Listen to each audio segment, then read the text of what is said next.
Good evening student. तो आज हम क्लास 12 चैप्टर 3 का नेक्स्ट लेक्चर नंबर 1 स्टार्ट करेंगे। तो अभी तक जिसकी स्टडी हमने की है इस चैप्टर में करंट की स्टडी की है, करंट डेंसिटी की स्टडी की है और रिलेशन पढ़ा है करंट और ड्रिफ्ट वेलोसिटी में। ड्रिफ्ट वेलोसिटी क्या है ये सारी चीज़ें हमने स्टडी की है। फार्मूला ड्रिफ्ट वेलोसिटी का T/M इंटू टाउ, ठीक है, ये फार्मूला आपने डिराइव किया था। उसके बाद क्या पढ़ा था, ओम्स लॉ पढ़ा था, रेजिस्टेंस पढ़ा, कंडक्टेंस पढ़ा, रेजिस्टिविटी पढ़ा, कंडक्टिविटी पढ़ा और इन सभी में रिलेशन पढ़ा जो भी संभव था, है ना। और कॉम्बिनेशन ऑफ रेजिस्टेंस पढ़े हैं, सीरीज एंड पैरेलल। उसके बाद आज हम स्टार्ट करते हैं नेक्स्ट टॉपिक इलेक्ट्रिक सेल। आज हम सेल की स्टडी करेंगे और सेल आप सभी जानते हो, जो सेल आप घड़ी में यूज करते हो, टॉर्च में यूज करते हो, हर जगह यूज करते हो, वो इलेक्ट्रिक सेल की स्टडी आज हम लोग करेंगे। तो हेडिंग लगाएंगे सभी लोग, इलेक्ट्रिक सेल। यूज तो सभी करते हैं लेकिन पूछ लें क्या होता है तो कोई नहीं बताएगा कि what is electric cell, cell क्या है, ये बताने में आप असमर्थ हैं कि सामर्थ हैं। सेल एक डिवाइस है, ठीक है ना। तो डेफिनेशन लिखते हैं पहले। It is a device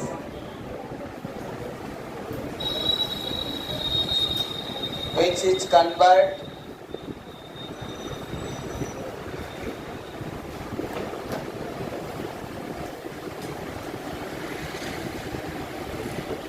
chemical energy को इलेक्ट्रिकल में कन्वर्ट करता है, ठीक है ना।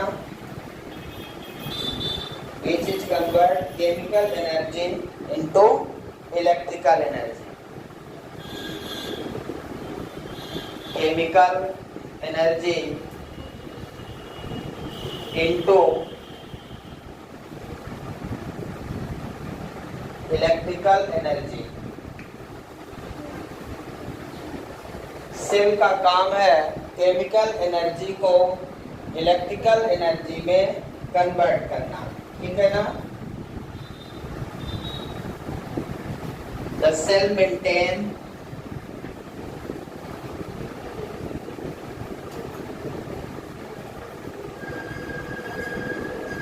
continuous flow of charge, flow of charge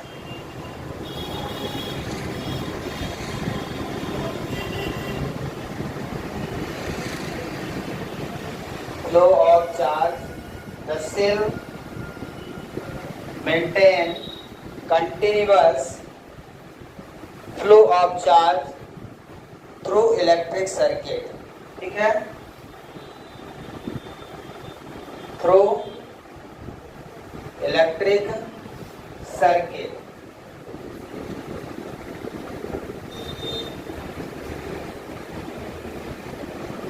cell में हमेशा चार्ज क्या होता है, फ्लो होता रहता है। चार्ज मतलब electrons. Cell maintain continuous flow of charge through electric circuit, ठीक है ना। सेल क्या है, एक प्रकार की डिवाइस है। सेल क्या है, डिवाइस है जो क्या करती है, केमिकल एनर्जी को इलेक्ट्रिकल एनर्जी में। टॉर्च जलाते हैं आप तो जो सेल होता है उसके अंदर केमिकली रिएक्शन होता है, उसके अंदर केमिकल रिएक्शन होता है। कुछ सेल ड्राई सेल होते हैं, कुछ लिक्विड सेल होते हैं, ठीक है ना। हम घड़ी में जो सेल यूज करते हैं, टॉर्च में यूज करते हैं, ये ड्राई सेल, लेकिन उनके अंदर केमिकली रिएक्शन होता है और इलेक्ट्रिकली कन्वर्जन होता है, लाइट जलती है।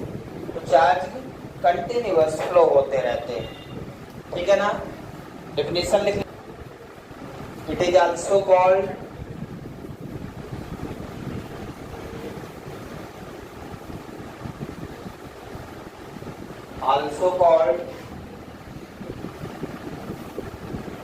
इलेक्ट्रोलाइटिक।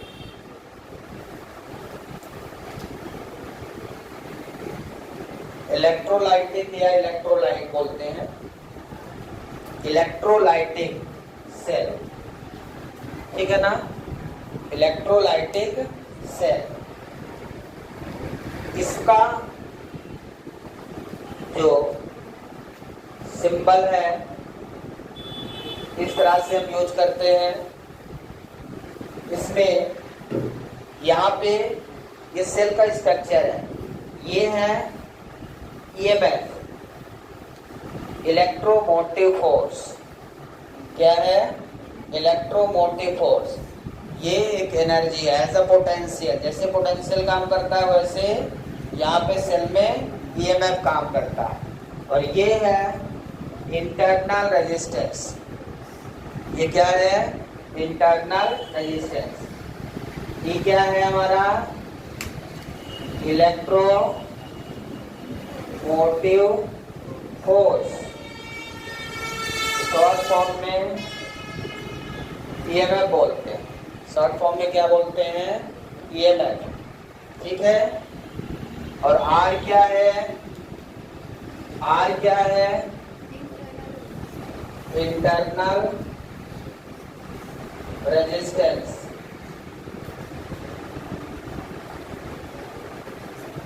इंटरनल रेजिस्टेंस, ठीक है।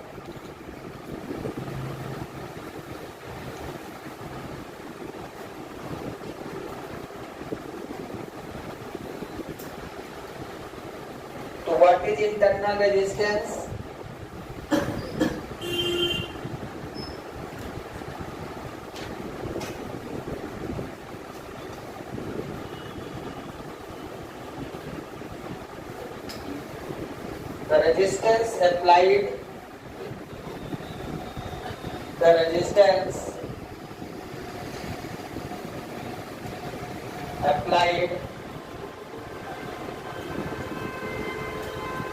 The resistance applied by the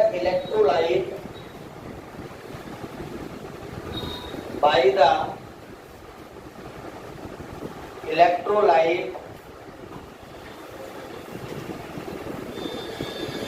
inside a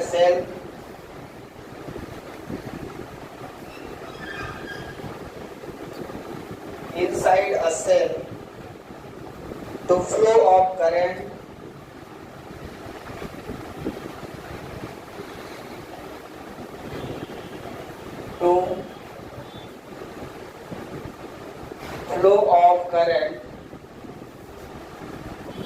is called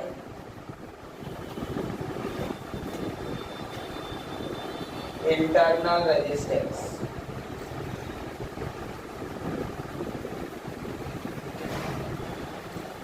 It is denoted by small r. Its unit same as resistance.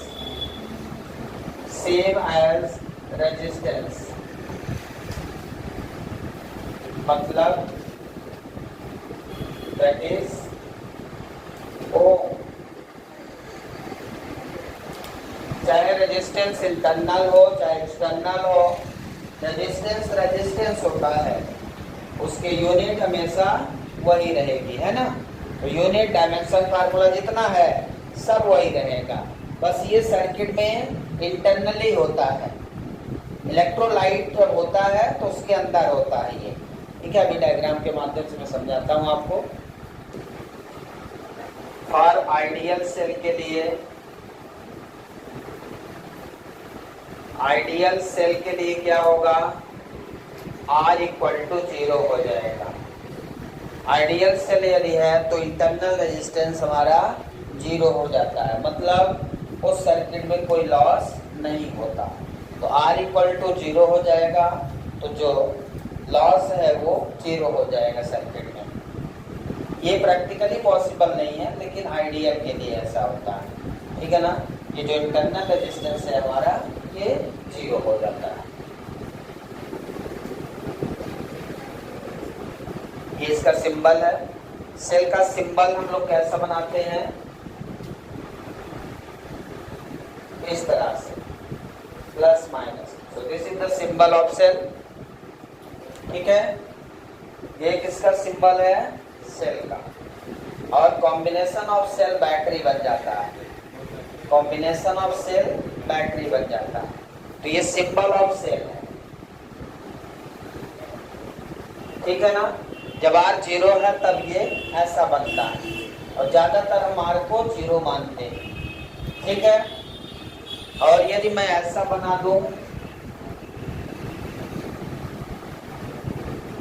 तो ये किसका सिंबल है, इसमें देखिए 1 2 1 2, मतलब 2 सेल यूज किया मैंने, तो ये बैटरी हो गया।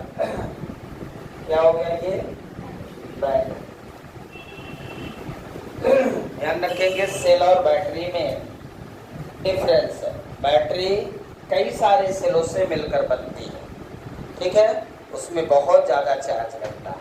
जब ज्यादा चार्ज की आवश्यकता है तो हम बैटरी का यूज करते हैं।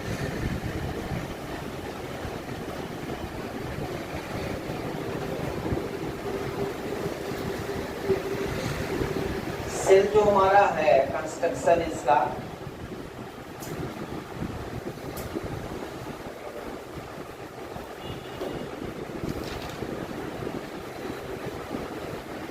इसमें कोई लिक्विड भरा हुआ है, मान लीजिए, जैसा कि आप केमिस्ट्री में पढ़ते हो। केमिस्ट्री में आपने सेल पढ़ा है, हाँ। इलेक्ट्रोकेमिस्ट्री नहीं पढ़ा, हाँ, कब पढ़ा, कोई बात नहीं। इस सेल में कितने इलेक्ट्रोड होते हैं, इलेक्ट्रोड एनोड और कैथोड का कंबाइंड वर्ड है। यदि हम एनोड और कैथोड ना बोले उसे इलेक्ट्रोड बोलते हैं।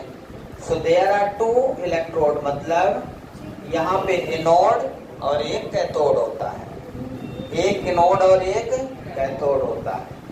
चलिए इतना तो पता है, अच्छा है। अब इस तरह से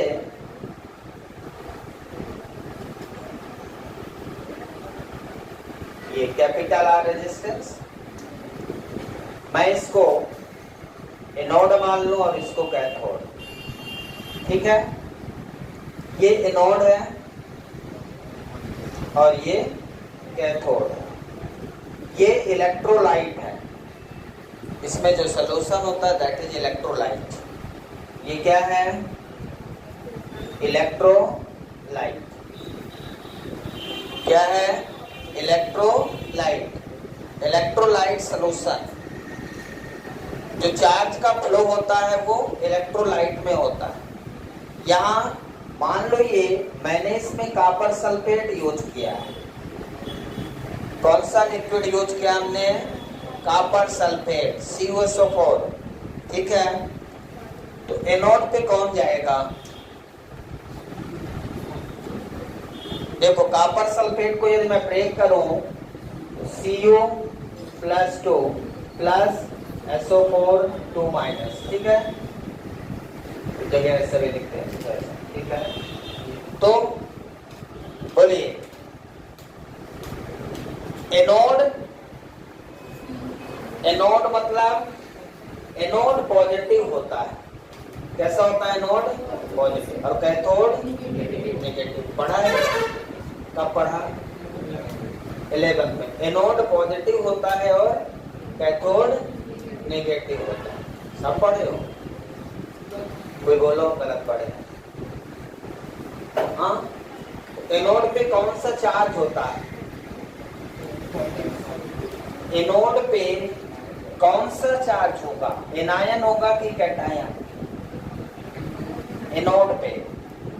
पढ़े तो सब कोई हो, बताओ। एनोड यदि पॉजिटिव होता है तो उस पर निगेटिव चार्ज आएंगे कि पॉजिटिव आएंगे? निगेटिव आएंगे ना। यदि एनोड पॉजिटिव है तो निगेटिव चार्ज आएंगे। पॉजिटिव पॉजिटिव खींचेगा कि पॉजिटिव निगेटिव खींचेगा? पॉजिटिव किसको खींचेगा? निगेटिव को ना। तो एनोड तो पॉजिटिव होता है तो किसको खींचेगा? CuSO4 में Cu+2 को कि SO4- को? हाँ बताइए ना, इस पे क्या आएगा? SO4 2-। सल्फेट, सल्फेट मतलब इसको बोलते क्या है? कौन सा आयन? इसको कैटायन बोलते हैं। ये क्या है? एनायन है कि कैटायन? कब पढ़ा? कैटायन नहीं पढ़ा? तुम लोग क्या पढ़े हो? कैटायन मतलब एनोड पे कैटायन होते हैं। क्यों? एनोड पॉजिटिव होता है तो वो नेगेटिव चार्ज को अपनी ओर अट्रैक्ट कर लेगा, तो नेगेटिव चार्ज कैटायन कहलाता है। और एनायन, हाँ कैटायन पॉजिटिव होता है और एनायन निगेटिव। तो उल्टा लिखवा दिया।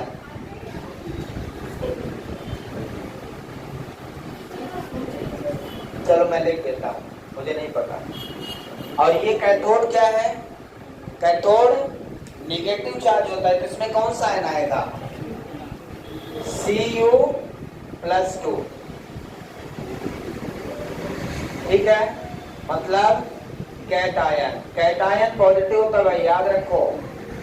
कैटायन क्या होता है? Positive ion. Positive ion. Cation मतलब कैथोड पे जो आयन आएगा उसको कैटायन बोलेंगे। कैट मतलब कैथोड पे आने वाला आयन कैटायन होता है। एनोड पे आने वाला आयन एनायन। एन आयन जब उनके पास चार्ज हो जाता है पॉजिटिव या निगेटिव तो उनको आयन बोलते हैं। यहाँ आयन मूव करेंगे, ठीक है ना, कैटायन या एनायन। तो कैटायन मतलब पॉजिटिव आयन, और पॉजिटिव आयन किस पे होगा? कैथोड पे होगा, याद रखिए। कैथोड पे क्यों होगा? क्योंकि कैथोड निगेटिव होता है। जब कैथोड निगेटिव होगा तो पॉजिटिव आयन को अपनी ओर अट्रैक्ट कर लेगा, याद रखिएगा। कैटायन किस पे जाएगा? कैथोड पे, ठीक है। और कैथोड क्या होता है? निगेटिव होता है। और किसको खींचेगा? वो पॉजिटिव चार्ज को अपनी ओर अट्रैक्ट करेगा क्योंकि वो निगेटिव होता है। और एनायन कैसा होता है? एनायन का नेचर पॉजिटिव होता है और वो किस तरह के आयन को लेगा? निगेटिव को। तो निगेटिव आयन लेगा तो एन आयन, ठीक है। एन आयन उसको बोलेंगे, एनोड पे आने वाला आयन। हमेशा याद रखिए, एनोड पे आने वाला आयन कैसा होगा? निगेटिव होगा। आने वाला आयन निगेटिव होगा, ना कि एनोड। एनोड पॉजिटिव होता है, उस पे आयन जो आएगा वो निगेटिव आएगा, याद रखिए। और कैटायन कैसा होता है? निगेटिव होता है, उसमें कौन सा आयन आएगा? पॉजिटिव आएगा। भाई सेम तो आ नहीं सकता, सेम आएगा क्या? अब यहाँ पे बात करते हैं, ये दो टर्मिनल है, क्या है यहाँ? टर्मिनल। इसको मान लेता हूं टर्मिनल ए, टर्मिनल बी। अब इसका मतलब इसके पास इलेक्ट्रॉन्स हैं, इसके पास बहुत सारे इलेक्ट्रॉन्स हैं। नेगेटिव आयन इस पे आ गया ना, और इस पे पॉजिटिव। अब ये नेगेटिव आयन इलेक्ट्रॉन किधर घूमेगा? किधर जाएगा? इलेक्ट्रॉन्स सर्किट में ऐसे जाएगा, यहां से इधर इलेक्ट्रॉन जाएगा, इधर जाएगा, और ये इसका पाथ होगा, ऐसे इलेक्ट्रॉन जाएगा। यदि इलेक्ट्रॉन एनोड से कैथोड की ओर जा रहे हैं आउटर सर्किट में, तो करंट जस्ट रिवर्स होगी। करंट इलेक्ट्रॉन के अपोजिट डायरेक्शन फ्लो होगी, होगी कि नहीं? अब यहाँ पे ये ओपन सर्किट है, क्या है? ओपन। क्लोज दिख रहा है किसी को? किसी को ओपन दिख रहा है कि क्लोज? हाँ, कितने लोगों को क्लोज दिख रहा है? ए और बी टर्मिनल क्लोज दिख रहा है कि ओपन? ओपन टर्मिनल पर हमेशा ईएमएफ क्रिएट होता है। क्या ईएमएफ कहां होगा? सर्किट के अंदर जहां इलेक्ट्रोलाइट होगा यहां पे होगा ईएमएफ। क्या होगा? ईएमएफ। चार्ज को एक टर्मिनल से दूसरे टर्मिनल तक ले आने में जितना अमाउंट ऑफ वर्क डन करना पड़ेगा वो उस सर्किट का ईएमएफ कहलाएगा। और ईएमएफ हमेशा मैक्सिमम होगा। और पोटेंशियल डिफरेंस कहां होगा? सगुन, पोटेंशियल डिफरेंस कहां होगा सर्किट में? पोटेंशियल डिफरेंस वहां होता है जहां रेजिस्टेंस होता है हमेशा।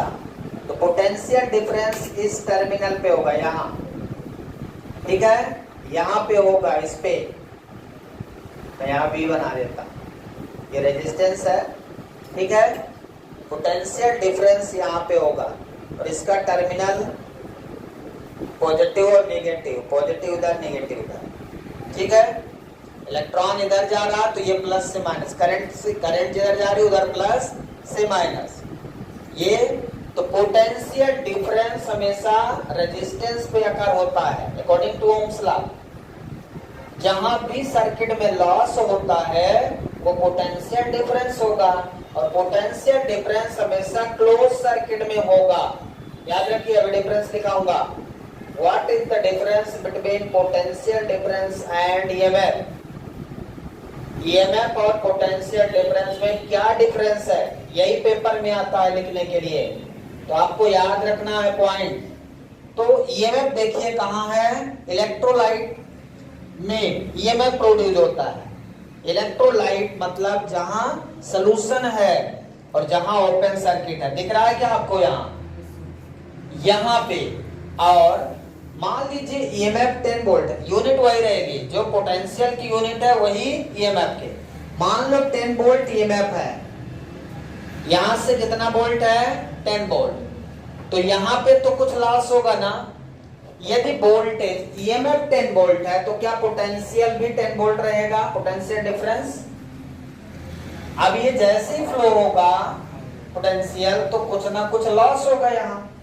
मतलब ईएमएफ हमेशा पोटेंशियल डिफरेंस से ज्यादा रहेगा, ऐसा समझें। ईएमएफ एक सोर्स है, सोर्स तो हमेशा ज्यादा ही रहेगा। तो ईएमएफ हमेशा पोटेंशियल डिफरेंस से ज्यादा रहेगा। The maximum potential difference is called EMF. जो maximum potential difference in a open circuit. यदि इसमें 10 वोल्ट का पोटेंशियल है मतलब 10 वोल्ट ईएमएफ हो गया। यदि मैं 2 वोल्ट दे दूं 20 वोल्ट एंड 13 वोल्ट, तो इसमें ईएमएफ पूछ लूं आपसे कि कौन सा होगा और कौन सा पोटेंशियल डिफरेंस होगा, तो आप तुरंत देख के बता दीजिए। जो ज्यादा है वो ईएमएफ है, जो कम है पोटेंशियल डिफरेंस। जो ज्यादा है वो हमेशा ईएमएफ होगा। 2 पोटेंशियल आपको दिया जाए, कभी कभी सर्किट बोल देता है the 20 volt given in the circuit and loss occur in the circuit 10 volt. What is EMF and what is potential difference? तो 20 volt EMF है, 10 volt potential difference हो गया, लॉस हो गया, है ना। तो क्लियर है सर्किट, समझ में आई क्या आपको? बना लीजिए। और जो इंटरनल रेजिस्टेंस ध्यान से देखिए, जब यहां से यहां तक इलेक्ट्रॉन जाता है तो ये इलेक्ट्रोलाइट के थ्रू जाता है। किसके थ्रू जाता है? इलेक्ट्रो। क्या कोई वायर लगा है क्या? यहाँ तो सोल्यूशन है, कॉपर सल्फेट का सोल्यूशन है केवल। क्या है? कॉपर सल्फेट का सोल्यूशन। तो जब इलेक्ट्रॉन यहां से यहां जा रहा होगा तो कुछ ना कुछ लॉस होगा, कुछ ना कुछ लॉस होगा।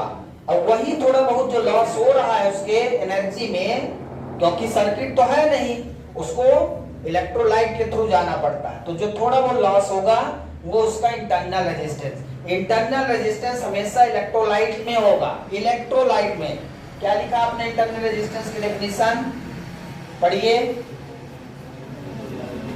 The resistance applied by the electrolyte inside मतलब इलेक्ट्रोलाइट के अंदर जो रेजिस्टेंस आकार होता है, इलेक्ट्रोलाइट मतलब ये जो सॉल्यूशन है, ध्यान रखिए, इलेक्ट्रोलाइट मतलब सॉल्यूशन, इसके अंदर जो रेजिस्टेंस आकार होता है वही इंटरनल रेजिस्टेंस कहलाता है।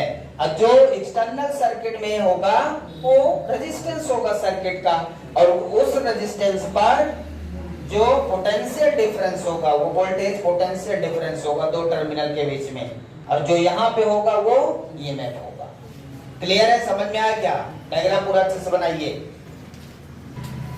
इंटरनल रेजिस्टेंस किन किन चीजों पे निर्भर करता है? द इंटरनल रेजिस्टेंस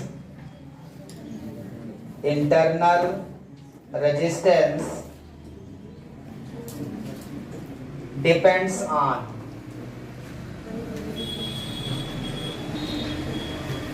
मतलब फैक्टर अफेक्टिंग द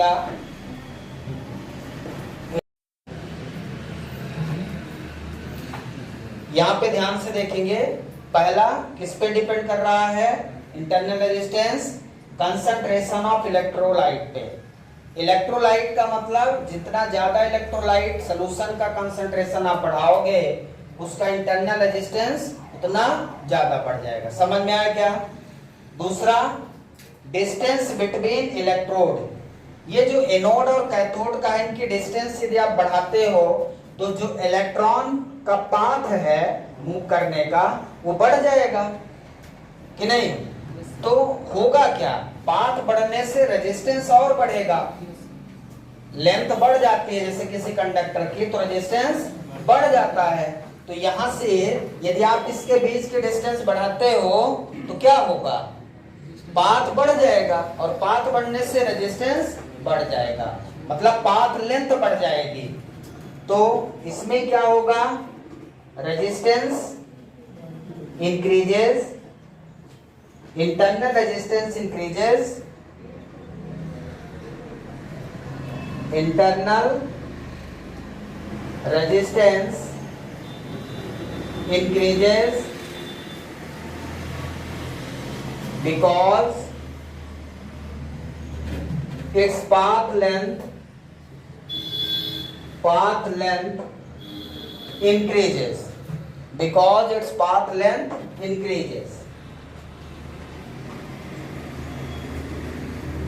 तो दोनों इलेक्ट्रोड के बीच की डिस्टेंस यदि हम बढ़ा दें तो क्या होती है? पाथ लेंथ इंक्रीज हो जाती है, और पाथ लेंथ इंक्रीज होने से इंटरनल रेजिस्टेंस इंक्रीज हो जाता है। समझ में आया क्या? अगला पॉइंट, टेम्परेचर पे क्या कैसे निर्भर करता है ये बताइए। Third point, temperature. टेम्परेचर बढ़ने से mobility of charge carrier increase हो जाता है।